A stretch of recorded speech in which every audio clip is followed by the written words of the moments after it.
Labas rytas, aš jau spėjau nueiti pasiimti savo siuntos ir žiūrėkit, ką aš tokio turiu. Šitą dalyką jūs tikriausiai žinote, čia yra detoksikuojantis gėrimas.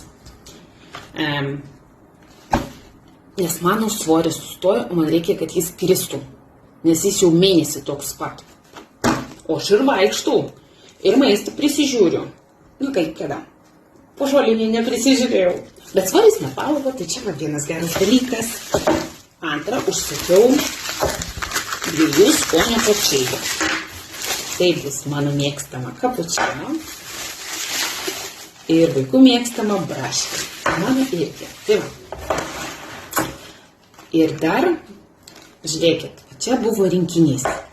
Šitie buvo 3 dalykai. Čia buvo rinkinys. Ir noriu pasakyti, kad šitą batonėlį aš gavau dovanų. Nemokamai. Tai va. O naujiena